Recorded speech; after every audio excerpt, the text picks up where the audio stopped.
Hello everyone, আজকে প্রথমবার আমাদের এখানে স্নোফল হয়েছে।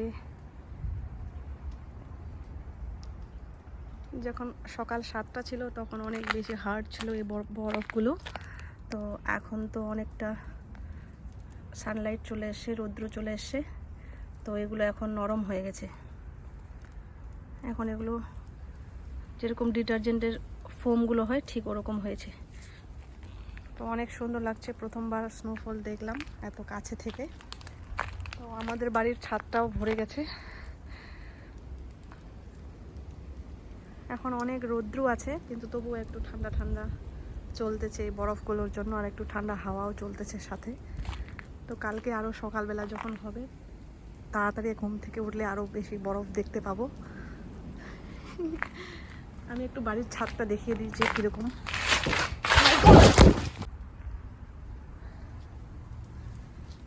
এই মাত্র এখানে আমি জুতো পরে আসলাম, আর একটু অ্যাক্সিডেন্ট হয়ে গেল। আমি আর হাঁটতে পারছি না। ভাবলাম যে যাই একটু ছাদের বরফটা দেখিয়ে দিই। তো এই জায়গাটা অনেক ঢালু, তো এখানে চলা যাচ্ছে না। সত্যি বরফ দেখতে সুন্দর হলেও বরফের রাস্তায় চলাফেরা করাটা অনেক মুশকিল। আর এই জুতোগুলো নিয়ে আমি একদম চলতে পারছিলাম না।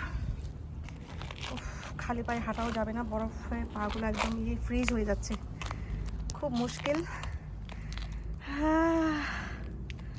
এখন পাগুলোতে একটু জান ফিরে এসে তো এরকম এই যে ঢালু রাস্তাটা, এখান থেকে আমি ভাবলাম হেঁটে যাই, কিন্তু খুব বড় জোর একটা আছাড় খেয়ে ফেললাম।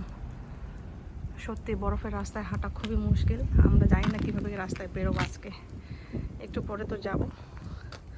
তো এখন বরফগুলো গলে গেছে, কারণ সূর্যের তাপটা লাগার ফলে বরফগুলো এরকম করে গলে যায়। প্রথমবার দেখছি এরকম। আমি এখানে চলতেই পারছি না, কারণ বরফ জমে রাস্তাটা অনেক পিছলা হয়ে গেছে। অ্যাকচুয়ালি ভাবিনি যে এরকম বরফে জমে রাস্তাগুলো এত স্লিপারি হয়ে যাবে। কোনো এক্সপিরিয়েন্স ছিল না, কোনো আইডিয়া ছিল না। আমাদেরকে মনে হয় অন্য শুজ কিনতে লাগবে। আরে বাবরে, কি বড় জোর আছাড় খেলাম। একটু পা দিতে চাই, এই যে পাগুলো দিলে এরকম করে ঢুকে যায়, সেই ঠান্ডা লাগতেছে।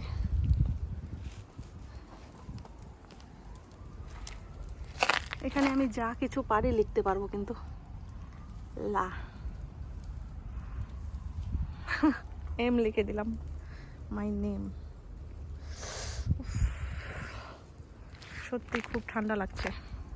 বাড়ির ছাদগুলো একটু আগে দেখলাম একদম বরফে সাদা ঢাকা হয়ে গেছে, এখন একটু দেখতেছি যে এই যে বরফগুলো গলে গলে পড়ে পড়ে একটু ক্লিন হয়েছে। এই ঘরটা খুব সুন্দর লাগছিল, বরফের পর্বত মনে হচ্ছিল। এটা ঠিকই আছে। এখন আমি বাড়ির ছাদটা দেখতে যেতে চেয়েছিলাম, কিন্তু হাঁটাচলা করা যাচ্ছে না। ও মা, এত পিছলা রাস্তা, এটা হাঁটা অনেক মুশকিল। এই যে আমাদের বাড়ির রাস্তাতেও জমে গেছে অনেকটা। লোকের গাড়িগুলো দেখো, আহা কি ঠান্ডা হাওয়া, গাড়িগুলোতেও বরফ জমে গেছে।